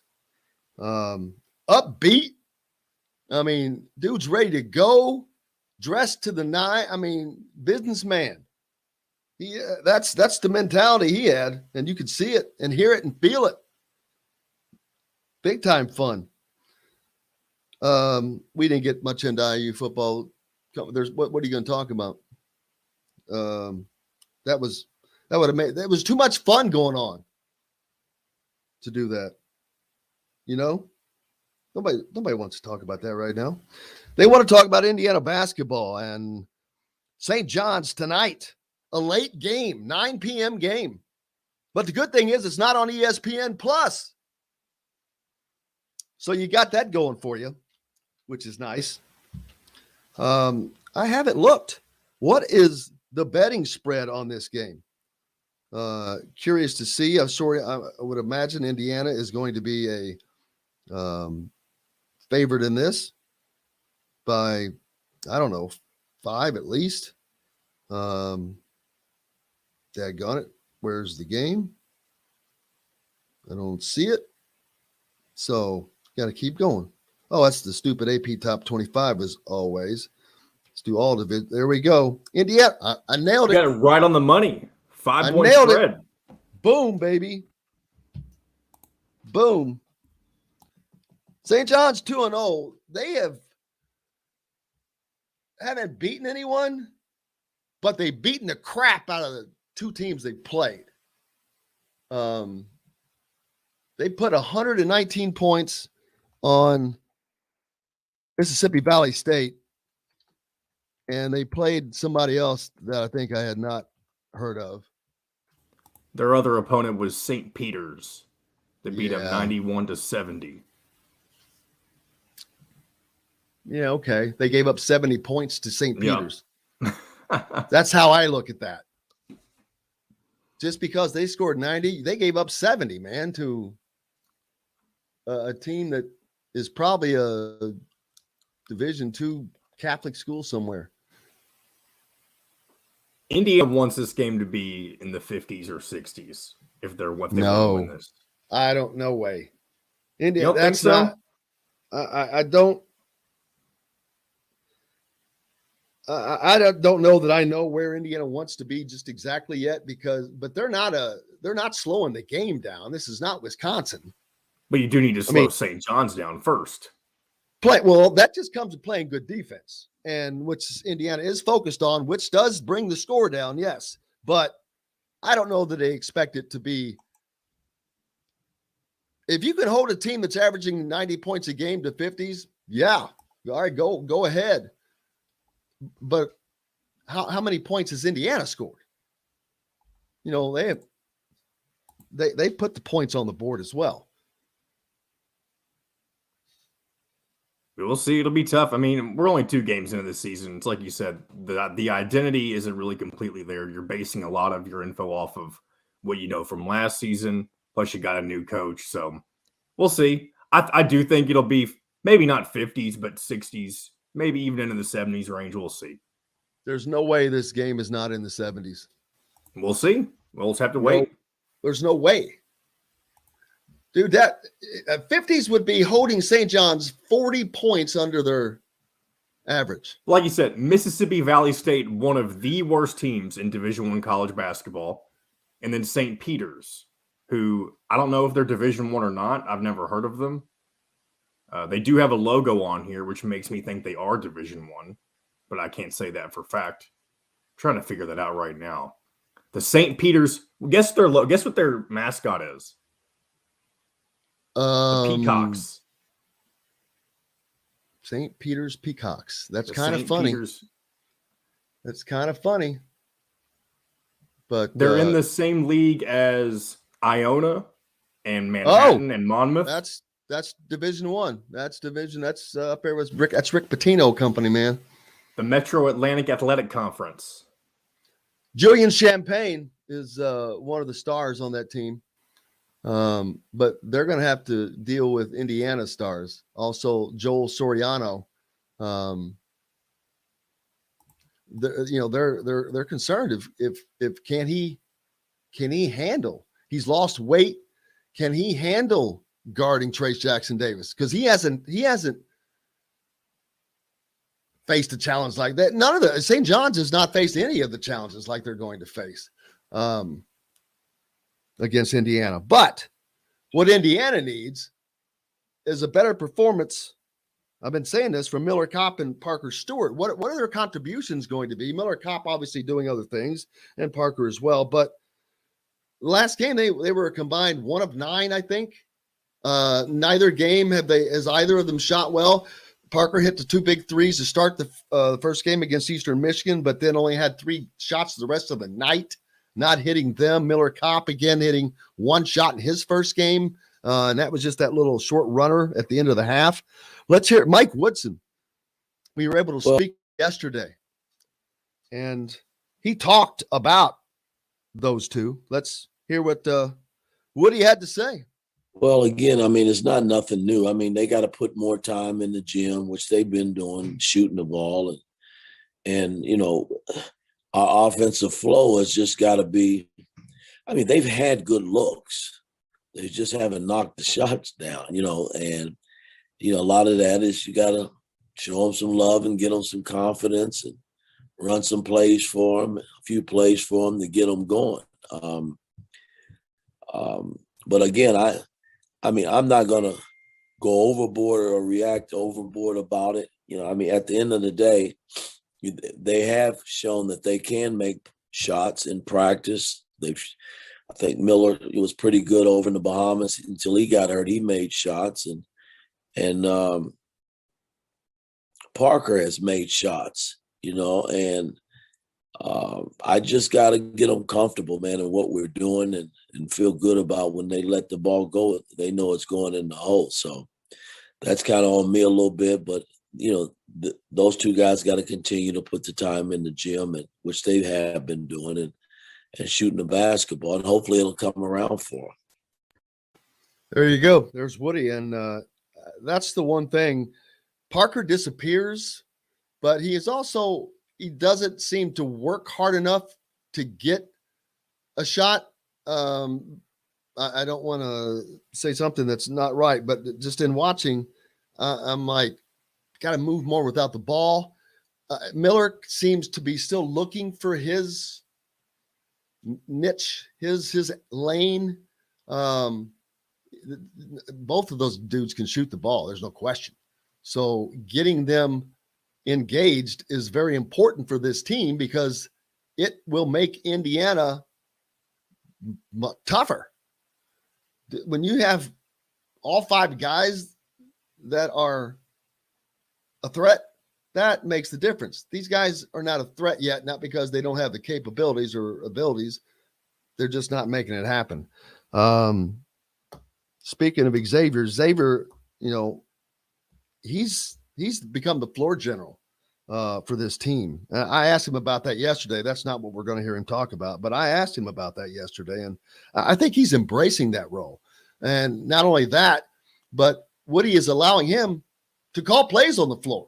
Let's hear what he had to say. I mean, one of the differences in my career from here in Pitt, my coach at Pitt didn't ask me to actually call my own plays. That's one thing that's different. I got to know all the plays. Well, I mean, every player has to know all the plays, but he wants me to call my own plays in the game, so it takes some pressure off of him as well. Someone asked, am I going to put up a $220,000 bet on IU like someone did on UK last night?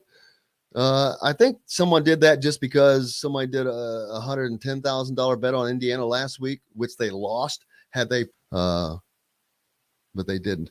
Let's see. Trace Jackson Davis talking about playing St. John's, and they're likely to face a press. They're going to face a different defense. Let's hear what TJD had to say.